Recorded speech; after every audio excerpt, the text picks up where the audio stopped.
भागलपुर के परबत्ती निवासी समाज सेवी कामेश्वर यादव के निधन पर भागलपुर में शोक का माहौल हो गया है। वहीं कामेश्वर यादव के निधन के बाद शहर के सैकड़ों लोगों की भीड़ अंतिम दर्शन के लिए उमड़ पड़ी। बता दें, काली पूजा के प्रधान संरक्षक कामेश्वर यादव के निधन पर श्री 108 दुर्गा पूजा महासमिति, काली पूजा महासमिति एवं विषहरी पूजा महासमिति के कार्यकर्ताओं के साथ साथ शहर के कई गण्यमान्य लोगों ने अंतिम दर्शन किया और उनको याद करते हुए उन्हें अंतिम विदाई देते हुए श्रद्धांजलि अर्पित किए। कामेश्वर यादव की अंतिम शोभा यात्रा को पूरे शहर में घुमाया गया, जिसमें हजारों की संख्या में लोग उमड़ पड़े। पूरा शहर गमगीन है, इसलिए कि ये बहुत समाज सेवी थे और पूरे समाज को लेकर चलते थे। और काली पूजा समिति के परबत्ती के संरक्षक बहुत दिन रहे हैं और काली पूजा को बड़ी धूमधाम से लोगों से मनाया है। आज ये निधन जो है उनका बिल्कुल एक शहर को क्षति है। परबत्ती के लिए तो है ही, लेकिन पूरे भागलपुर शहर के लिए है। एक अच्छे नेता थे, ये अच्छा काम करते थे समाज के लिए।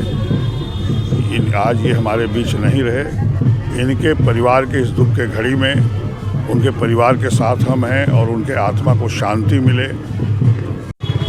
पूरा मर्माहत है, पूरा परिवार, पूरा समाज, पूरा शहर और मैं यूँ कहूँ कि पूरा बिहार वासियों में जो भी धर्म के प्रति इनका जो एक फाइट था, पूरा जीवन इनका समर्पण रहा धर्म के लिए। सैकड़ों मंदिर बनाए पूरे शहर में। कई ऐसे मंदिर हैं जो हम लोग के जन्म के पहले से भी बना है। जब भी इनके पास आते थे तो ये किस्सा सुनाते थे। आदमपुर का मंदिर हो, मुसहरी घाट का मंदिर हो, परबत्ती समाज में कई ऐसा मंदिर है, सब इन्हीं के द्वारा निर्माण कराया गया है। पूरा परिवार मर्माहत है। हम ईश्वर से प्रार्थना करते हैं कि पूरे परिवार को शक्ति प्रदान करे इस दुख के घड़ी में दुख सहने का। हम लोग भी पूरा क्षति अपने आप को महसूस कर रहे हैं, पूरा कमज़ोर महसूस कर रहे हैं। भागलपुर जिला के नाथनगर थाना क्षेत्र के मौजीलाल झा कॉलेज में गुप्त सूचना के आधार पर पुलिस ने छापेमारी की। पुलिस ने कॉलेज के लेखपाल के कमरे के अलमारी में रखे 1 बोतल इंपीरियल ब्लू ब्रांड का विदेशी शराब बरामद किया। प्राप्त जानकारी के अनुसार पुलिस को शराब पार्टी की गुप्त सूचना मिली थी, जिसके बाद पुलिस ने कार्रवाई की है। पुलिस की कार्रवाई से कॉलेज परिसर में खलबली मच गई। पुलिस ने लेखपाल संजीव कुमार झा को हिरासत में लेकर पूछताछ कर रही है। इस संबंध में लेखपाल संजीव कुमार झा का कहना है कि किसी ने मेरी अलमारी में लाकर विदेशी शराब रखा है। चर्चा यह भी है कि कॉलेज के प्रिंसिपल एवं लेखपाल कॉलेज परिसर में अक्सर शराब पार्टी करते हैं। पुलिस को इस बात की जानकारी किसी ने दी, जिसकी जानकारी पर पुलिस पहुंची और लेखपाल मनोज कुमार झा के अलमीरा से शराब बरामद किया। उधर पुलिस लेखपाल को हिरासत में लेकर नाथनगर थाना पहुंची, जहां पर उनसे पूछताछ की जा रही है। इसमें मिला सर, ये शराब कहाँ से मिली सर? ये गोदरेज के नीचे, आपको नीचे से रखा हुआ था। संजीव कुमार झा इसमें बैठते हैं। अच्छा, चेम्बर उन्हीं का है। कौन कॉलेज है? ये मौजीलाल झा कॉलेज है। मौजीलाल झा कॉलेज। सर, इसमें कहा जाता है कि शराब की तस्करी हो रही है। भल बताइए, सोचिए कि माने इसको माने गुरु का ज्ञान माना जाता है।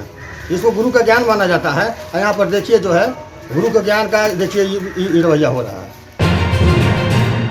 बिहार में शराबबंदी के बाद से प्रतिबंधित कफ सिरप की मांग बढ़ गई है। ऐसे में गोरख धंधा करने वाले अब कफ सिरप की तस्करी करने में जुट गए हैं। इस बीच पुलिस की सक्रियता से कफ सिरप की बड़ी बड़ी खेप बरामद हुई है। नौगछिया पुलिस ने नौगछिया बाजार स्थित आजाद ट्रांसपोर्ट गोदाम से लगभग 800 प्रतिबंधित कफ सिरप की शीशियां बरामद की है। नौगछिया एसडीपीओ ओम प्रकाश अरुण को गुप्त सूचना मिली थी कि नौगछिया बाजार स्थित आजाद ट्रांसपोर्ट गोदाम से प्रतिबंधित कफ सिरप की तस्करी की जाती है और सभी तस्कर वहीं से कफ सिरप को खरीद कर अन्य जगहों पर बेचने के लिए लेकर जाते हैं। सूचना के आधार पर पुलिस ने कार्रवाई करते हुए गोदाम पर छापा मारा। पुलिस को आता देख एक तस्कर अपनी बाइक छोड़ मौके से फरार हो गया। छापेमारी में पुलिस को गोदाम में प्रतिबंधित कफ सिरप की कुल 12 पेटियां बरामद हुई, जिसमें कुल 800 बोतल मौजूद थे। पुलिस ने कार्रवाई करते हुए गोदाम मालिक और अन्य लोगों पर प्राथमिकी दर्ज करते हुए गोदाम को सील कर दिया। वहीं पुलिस ने ट्रांसपोर्ट गोदाम के मैनेजर विवेक कुमार को गिरफ्तार कर लिया है। पुलिस यह भी पता लगाने में जुटी है कि इस तस्करी में कौन लोग शामिल हैं और इसका तार कहां से जुड़ा हुआ है। नौगछिया एसडीपीओ ओम प्रकाश अरुण भी मानते हैं कि कफ सिरप की तस्करी बढ़ी है। उन्होंने हालांकि यह भी कहा कि इनके खिलाफ लगातार कार्रवाई की जा रही है। सूत्रों के मुताबिक नशा करने वाले अब ज्यादा मात्रा वाले अल्कोहल युक्त कफ सिरप का इस्तेमाल नशे के लिए कर रहे हैं। तक आया मैटर तो हमने अपने दल बल के साथ स्थानीय थाना को भी ले लिया और यहाँ थाना रोड में नौगछिया बाज़ार में एक प्राइवेट गोदाम है बहुत बड़ा सा। यहाँ ट्रांसपोर्ट से माल मंगाया जाता है और इसमें रख करके लोकल में डिस्ट्रीब्यूट किया जाता है। तो हम लोगों ने यहाँ आकर के छापेमारी किया तो बहुत सारा कोडेक्स दवा है, सिरप खांसी का, जो सरकार प्रतिबंधित किए हुए है और यहाँ लोकल में यहीं से डिस्ट्रीब्यूट हो रहा है। जैसा या नीचे में आप लोग देख लीजिएगा 10-12 कार्टून मिला है और उसको खोल करके भी हम लोगों ने देखा, कोडेक्स लिखा हुआ है, सिरप है। और अंदर में भी गोदाम में भी हम लोगों ने देखा कि बहुत सारा खाली कार्टून पड़ा हुआ है कोडेक्स का। तो ये बहुत ही गंभीर मामला है, ये जांच का विषय है और इस पर विधिवत कानूनी कार्रवाई की जाएगी।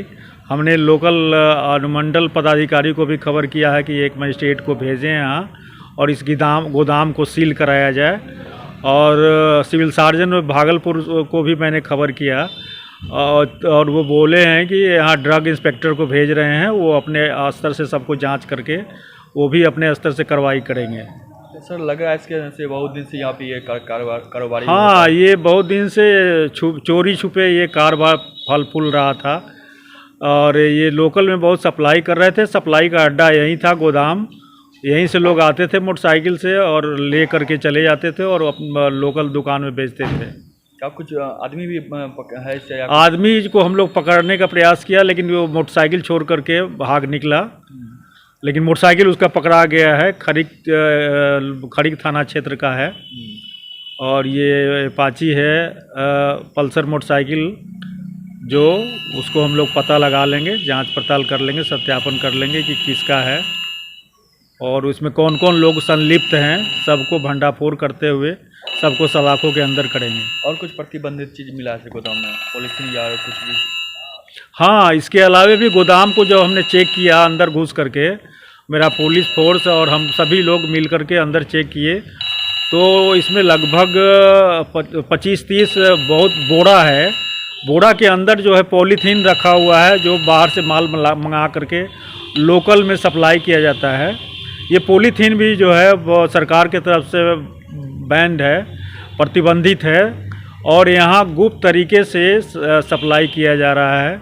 इस पर भी कानूनी कार्रवाई किया जाएगा। कार्यपालक को खबर किया गया है, वो आकर के अपने इसको जांच पड़ताल करके कार्रवाई करेंगे। तो इस तरह से कारोबार ना हो उसके लिए क्या कहना चाहेंगे? इस तरह का चोरी छुपे जो भी धंधा हो रहा है इस पर हम लोगों को पैनी नज़र है और एक एक करके हम लोग इसको पता लगा रहे हैं कौन इस धंधे में संलिप्त हैं, उनको पता करके उनको विधिवत कार्रवाई करेंगे और सलाखों के अंदर करेंगे। बाजार में कई मेडिकल दुकान है, उसकी भी सूचना मिल रही है। वो सिविल सर्जन भागलपुर से मैंने बात किया है, वो बोले हैं कि हम प्लानिंग करके और ड्रग इंस्पेक्टर को भेजेंगे और सब आप लोग जो है इसको एक एक करके सबको चेक करवाइए। जो भी इस तरह का संदिग्ध वस्तु पाया जाता है उनको विधिवत कार्रवाई कीजिए। कितना मात्रा में होगी सर? ये लगभग नीचे है 10 कार्टून के लगभग है। इसमें एक पैकिंग किया हुआ है जिसमें 20 बोतल है, छोटा छोटा 200 ml का है और खाली कार्टून भी बहुत सारा पड़ा हुआ है नीचे में जो कोडेक्स का ही है और भी कफ सिरप है जो प्रतिबंधित है। सारा यहाँ नीचे दिखाई दे रहा है, बिखरा हुआ है। ये लोग सभी भाग गए हैं, इन पर हम लोग पता करके कार्रवाई करेंगे। सील भी होगा सर? बिल्कुल होगा। वरीय पदाधिकारी को इस संबंध में मैंने अवगत कराया है, उनके द्वारा हुआ कि जो है जो भी विधिवत कार्रवाई है वो करें। ठीक है सर। तो हमारा पुलिस भी local Naugachia police, SHO, inspector साहब सभी लोग आ गए हैं और इसको जो है जो भी कार्रवाई होगा वो किया जाएगा।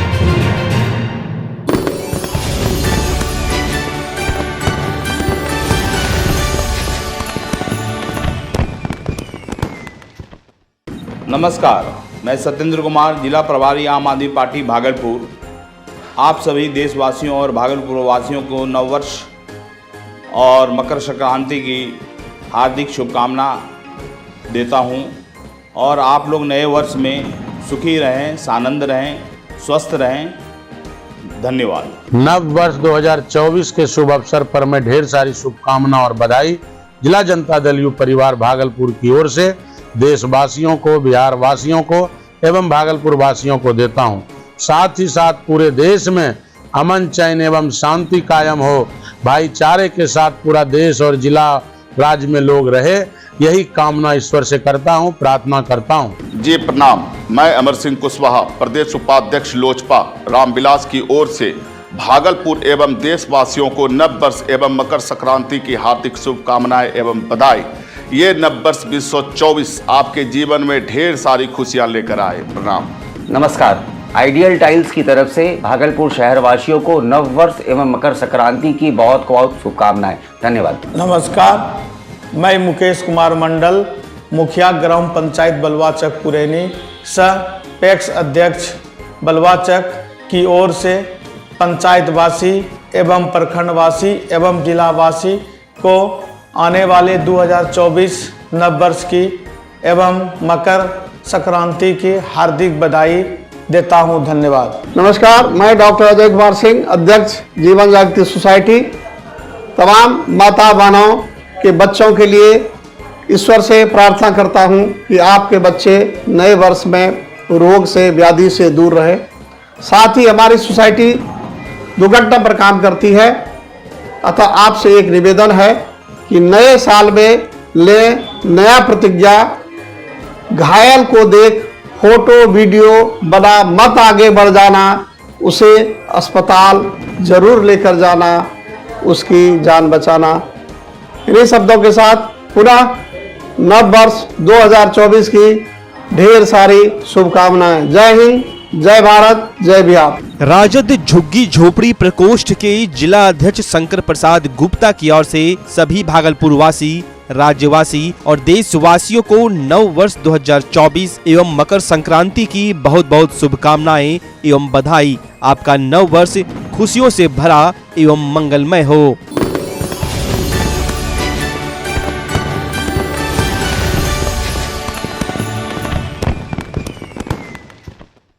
बच्चा जब जन्म लेता है तो कई बार बच्चा तुरंत नहीं रोता है, रोने में देर हो जाता है। ऐसे में बच्चा क्षतिग्रस्त हो जाता है और उसके बचने की संभावना कम हो जाती है। और यदि बचा तो भविष्य में उसमें विकलांगता की समस्या आती है, जिसे सीपी कहते हैं, जिसका कोई माकूल इलाज नहीं है और ज़िंदगी भर बच्चा विकलांगता से जूझ सकता है। ऐसे में पूरे संसार में कूलिंग थेरेपी का सहारा लिया जाता है। जन्म से ठीक 6 घंटा के अंदर यदि उसको कूलिंग थेरेपी दिया जाए तो उससे उसका सीपी की समस्या कम होती है और बचने की भी संभावना बढ़ती है। पहली बार बिहार झारखंड में आपके शहर के स्नेह नवजात शिशु बाल सेवा केंद्र में यह मशीन उपलब्ध है। कभी भी ऐसी बात हो कि बच्चा रोने में विलम्ब हो गया तो आप स्नेह नवजात शिशु बाल सेवा केंद्र में जरूर संपर्क करें।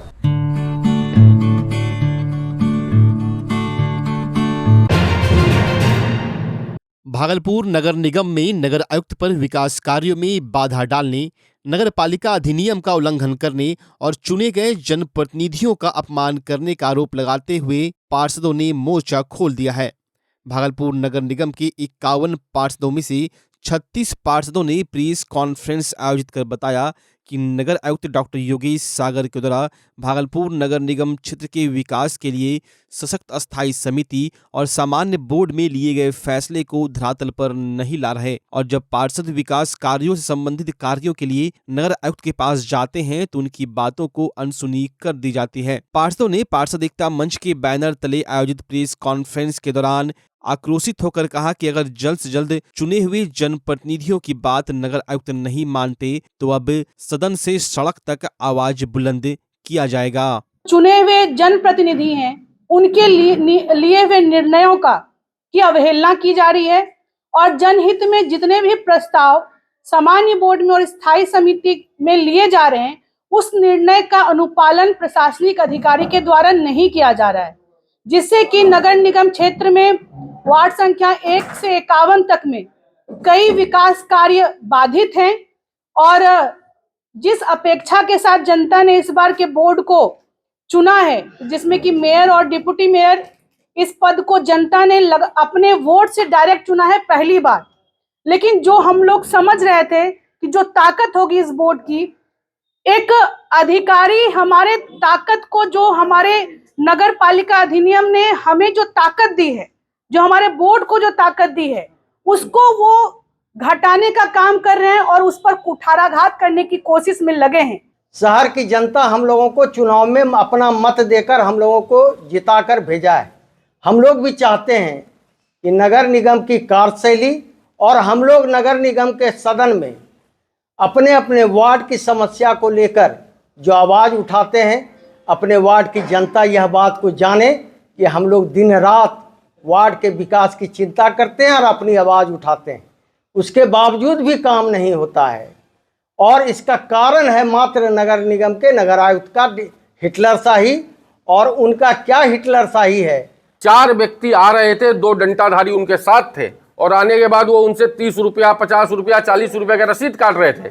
और वो रसीद किस लिए काट रहे? जब हमने देखा तो हमने अपनी गाड़ी को रोककर उनसे बात की कि आप किस आधार पर इनसे पैसा ले रहे हैं, गरीब फुटकर दुकानदारों से आप पैसा क्यों ले रहे हैं? तो उन्होंने बताया कि हमारा जो है ये एजेंसी हम ले लिए हैं टेंडर, तो हम लोगों को बोला कि आप पैसा लेने के लिए। तो हम बोले आप चिट्ठी दिखाइए, तो वो चिट्ठी भी नहीं दिखा पाए। उसके बाद हमने नगर आयुक्त महोदय को फोन किया, नगर आयुक्त महोदय ने फोन रिसीव नहीं किया और आदित्य जायसवाल जी का हमारे पास फोन आया कि सर का मैसेज है, बात कीजिए। हमने उनसे विषय की जानकारी दी, हमने मेयर महोदया को भी इस विषय की जानकारी दी, सामान्य बोर्ड के सदस्यों को भी जानकारी दी।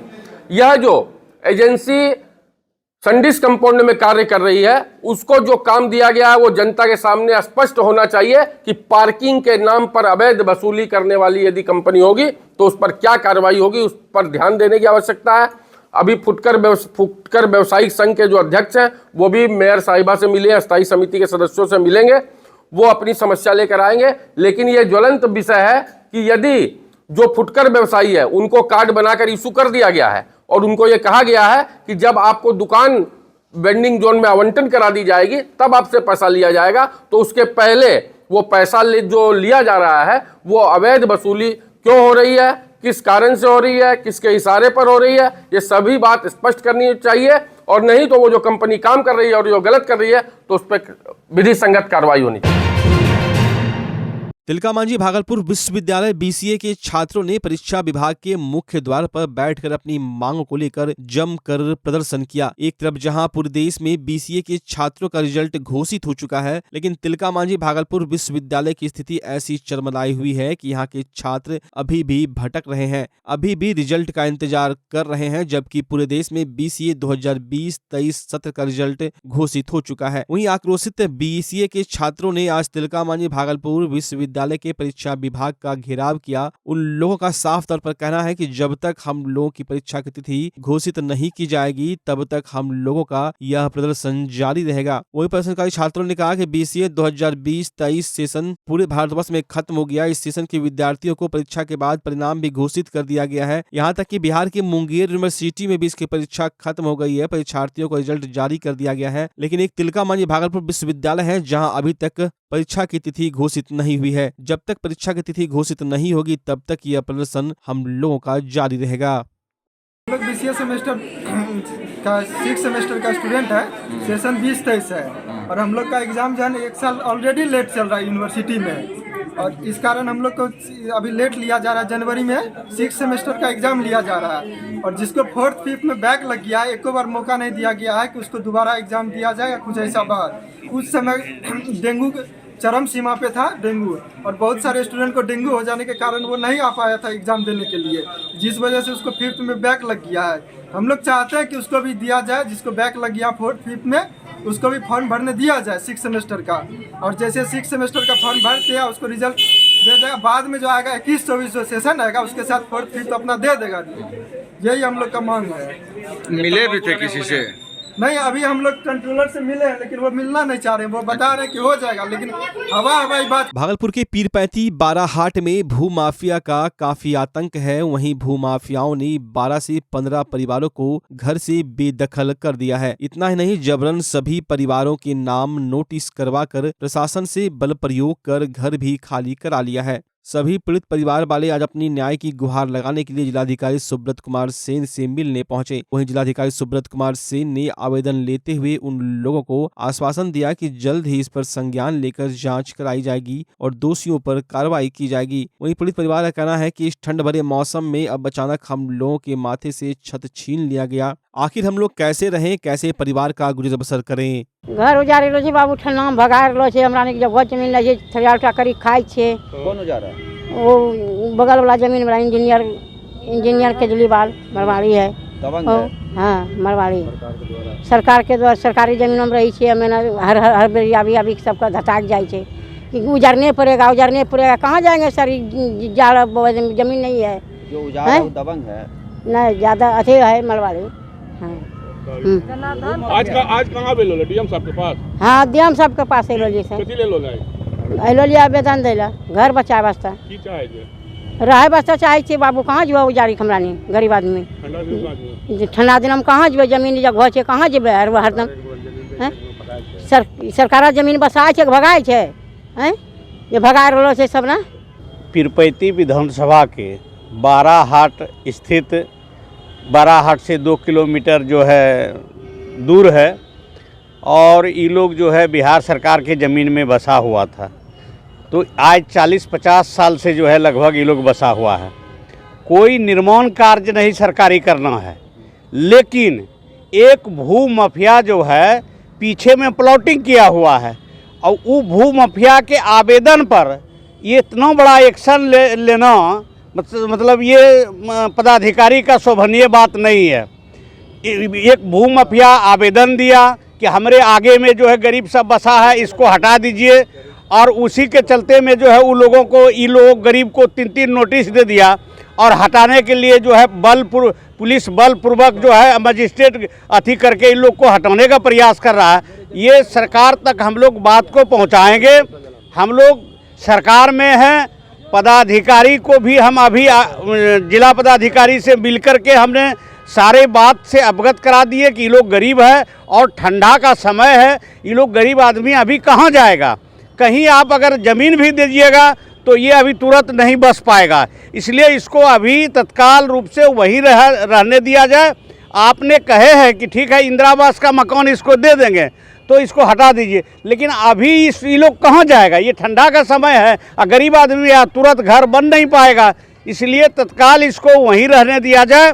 और किसी भू माफिया के कहने पर पदाधिकारी को नहीं चलना चाहिए, उसको सही जांच करवा लेना चाहिए कि क्या हकीकत बात है। वो पीछे में प्लॉटिंग किया है और एक आवेदन दिया है कि हमारा ज़मीन का भाव। आज जो है हम लोग जिला पदाधिकारी से अभी मिले हैं और सारी बातों से उसको अवगत कराए, फ़ोन पर भी बात किए थे लेकिन संतुष्टि नहीं हुआ। लेकिन अभी जो हम लोग मिले हैं उन्होंने कहा है कि एक आवेदन दिलवा दीजिए, हम उसको जांच करवाएंगे। हम कहे कि गरीब आदमी है वो कहाँ जाएगा अभी जाकर के। मोटर वाहन दुर्घटना दावा न्यायाधिकरण भागलपुर एवं मुंगेर प्रमंडल का न्यायालय शुरू कर दिया गया है। पहले मोटर वाहन दुर्घटना को लेकर मामला कोर्ट में चलता था, लेकिन अब न्यायाधिकरण में ही मोटर दुर्घटना के मामले की सुनवाई की जाएगी। वहीं नए नियम के तहत इसमें कई बदलाव किए गए हैं। वहीं अब 6 माह के अंदर दुर्घटना को लेकर न्यायाधिकरण में शिकायत दर्ज कराई जा सकेगी। वहीं 1 साल के अंदर मामलों का निपटारा कर दिया जाएगा। वहीं जज विजय कुमार ने मोटर वाहन दुर्घटना दावा न्यायाधिकरण में अपना योगदान दे दिया और आज से ही यहाँ पर मामले देखे जाने लगेंगे। ये संशोधित हुआ है 2022 में, तो अभी इसमें जो संशोधन हुआ है उसमें कुछ चैप्टर को हटा दिया गया है और कुछ नया चैप्टर जोड़े गए हैं इसमें। तो इसमें अब पहले था क्या, ये चलता था कोर्ट में, अब ये न्यायाधिकरण बना दिया गया है। तब इसका जो निष्पादन होगा इस न्यायाधिकरण में होगा और इसमें इसको थोड़ा ईजी बनाया गया है कि जल्द से जल्द उनको मुआवजा मिल जाए। और इसमें पहले जो मुआवजा 2.5 लाख का था वो फिक्स बढ़ा करके उसको 5 लाख तक किया है फिक्स वाले में। और जहाँ जिसमें एक था पहले शायद 75,000 का, तो उसको बढ़ा के 2.5 लाख किया गया। ये दोनों तो 2.5 लाख वाला तो गवर्नमेंट के हिसाब गवर्नमेंट कहाँ से होगा, सरकार जो देती है वो, और बाकी जो है यहाँ से होगा। और कुछ जो है जिसमें कि कोई ऐसा व्यक्ति जिसकी दुर्घटना में अंग भंग हो गया या किसी की मृत्यु हो गई है, तो वैसे व्यक्ति के लिए फॉर्मूला बेसिस पर निष्पादन होता है। उसमें एक चैप्टर चार्ट बना हुआ है, उस चार्ट के हिसाब से उसको देखना है कि कितना पैसा इसको मिलेगा, उसके लाइफ के हिसाब से कितना उसका लाइफ बचा हुआ था, कितना होगा जाएगा, कितना पैसा मिलना चाहिए, वो सब चार्ट में बना हुआ है। एक पैसा साथ मिलेगा। और एक ये भी है कि अब पुलिस को भी जिम्मेदारी दी गई है कि जैसे थाना प्रभारी के इलाके में जिस क्षेत्र में उनका है थाना, तो थाना प्रभारी घटना अगर घटती है तो उसके बारे में इसको न्यायाधिकरण को सूचना देंगे या मान लिया कि कोई व्यक्ति ऐसा है जिसकी मृत्यु हो गया, चाहे इसका अंग भंग हो गया है, वो उसका कोई रिश्तेदार या कोई बच्चा या कोई वार्ड होता है जिसको सक्सेसर बोलते हैं, तो वो अगर कुछ आए तो वो भी यहाँ आकर के न्यायालय यहाँ सूचना देगा कि अपना मुकदमा दायर करना हुआ दायर करेगा। अब है कि 6 महीने पहले होता था कि कोई इसमें लिमिटेशन नहीं था कि कब दायर करना है, अब है कि इसमें 6 महीने के अंदर दायर कर देना है। अब ये नहीं कि जब मन चाहे तब कर दें। तो और इसमें ये भी कहा गया है कि पहले जब जैसे ही केस फाइल होता है तो आप सबसे पहले दोनों पार्टी को बुलाएंगे, जैसे इंश्योरेंस कंपनी हो गई या जो गाड़ी का मालिक हो गया वो हो गया, और जो विक्टिम है, जो जिसका क्षति हुआ है, जिसका मान लिया कोई मैंने क्षति हो गया, चाहे जिसकी मृत्यु हो गई है, तो उसके तरफ जो व्यक्ति है जब या वो स्वयं जो आदमी घायल हुआ है वो, तो वो दोनों बैठ करके उनको एक मीडिएशन करना है कि आप दोनों कंप्रोमाइज़ कीजिए, कितना तक में कर सकता है, तो वो मिला जुला के बैठा के जल्द से जल्द निष्पादन के लिए उनको करना है, ताकि उनका जो दावा है जल्द से जल्द उनको मिल जाए, कंपनसेशन जल्द से जल्द उनको मिल जाए, क्षतिपूर्ति जितना है उनको दे दिया जाए। तो अभी एक सुविधा बनी है, तभी नया ही खुला है, तो अब ये स्टार्ट होने वाला है, आरम्भ होने वाला है। अब देखें हम लोग इसको जल्दी से जल्दी इसको तेज़ी से हम लोग काम शुरू करेंगे। और भागलपुर के सुल्तानगंज थाना क्षेत्र के मजदी मौजा के जहांगीरा कब्रिस्तान की जमीन पर भू माफियाओं द्वारा अवैध रूप से कब्र को मिट्टी से ढकने एवं वृक्ष काटने पर मुस्लिम समुदाय के लोगों के द्वारा घटना की सूचना एसपी डीएसपी थाना प्रभारी को दूरभाष पर देने पर घटना स्थल पर मुस्लिम समुदाय के लोग पहुंचे और कार्य को बंद कराया। वहीं मुस्लिम समुदाय के लोगों ने बताया कि मजदी मौजा का जहांगीर कब्रिस्तान बरसों से है। हम लोगों के पूर्वज ही इस जमीन पर कब्र दफन करते आ रहे हैं। इस जमीन का मामला भागलपुर न्यायालय में चल रहा है, तब भी विभूति यादव अशोक यादव के पुत्र द्वारा बाइजबरन विशाल वृक्ष काट लिया गया और कब्र पर जेसीबी से मिट्टी डालकर निशान मिटाना चाह रहे थे। उन्होंने कहा जब तक न्यायालय का फैसला नहीं आ जाता तब तक इस जमीन पर कार्य नहीं होना चाहिए और कहा कि इसके लिए मुख्यमंत्री उप मुख्यमंत्री से मांग किया है, हमारी बातें सरकार तक पहुँचे जिससे हम लोगों का समाधान हो सके। कब्रिस्तान का है जो थाना नंबर 71 मस्जिद मौजा में पड़ता है। हम लोग जो है केस लड़ रहे हैं, टाइटल सूट भी है 570/14 में, सब जज 9 में अभी केस पड़ा हुआ है। लेकिन भूपति यादव और उसका भतीजा सब जो है ज़बरदस्ती गाछ उसको कटा करके जो कब्रिस्तान था उस पर भी मिट्टी डाला गया है। जबकि अभी हम जाके पूछे भी तो बोलता है जाके थाना में करो, जो करना है थाना में करो, सीओ के पास करो। और हम पहले भी आवेदन सीओ थाना और एसपी डीएसपी के पास दिए हुए हैं, लेकिन कुछ हो नहीं रहा है। हम चाहते हैं कि माननीय मुख्यमंत्री श्री नीतीश कुमार तक हमारा बात पहुँचे और माननीय उप मुख्यमंत्री श्री तेजस्वी प्रसाद यादव के पास कि हमारा कब्रिस्तान का जो है निदान हो सके। और साहब जो जांच है वो जांच करके अगर यदि हम लोग केस हार गए हैं तो कोई बात नहीं है, जब केस टाइटल छूट में है तब ये लोग ज़बरदस्ती करके अपना ये कर रहा है। 25-30 ठो वहाँ पर अभी है भी वो सब। कौन कौन जबरदस्ती कर रहा है? भूपति यादव है, उसका भतीजा सब। क्या नाम है? नाम उसका हम नहीं जानते हैं, अशोक यादव का लड़का सब है। वो लोग दबंगई दिखा रहा है। दबंगई दिखा रहा है कि तुम्हारा यहाँ कुछ नहीं है, जबकि हम उसमें अभी 40 बरस से केस लड़ रहे हैं। अभी क्या चल रहा है? अभी भी टाइटल छूट में है। तो अभी क्या हो रहा है वहाँ जमीन पे? अभी वो जो है जबरदस्ती मिट्टी भरा रहा है, जो कबर तबर है उसको भी तहस नहस तोड़ ताड़ के कर दिया है। इसका सूचना दिए थाना पना? थाना भी अभी हम फ़ोन किए हैं, एसपी के पास फ़ोन किए। हम लोग 4 घर हैं और हम लोग का कोई सुनता भी नहीं है, बहुत कमज़ोर है। अगर जी माननीय नीतीश कुमार अगर जी कुछ इसमें सक्षान ले जांच करवा करके देख ले, अगर जी कब्रिस्तान नहीं है, उसमें हड्डी नहीं है तो हम लोग छोड़ देंगे। लेकिन हम लोग शुरू से लड़ रहे हैं, पुरनका भी हड्डी हमारे पास फ़ोटो वोटो खिंचा हुआ है, सब चीज़ है। जब केस कोर्ट में है तो सब ज़बरदस्ती क्यों कर रहा है?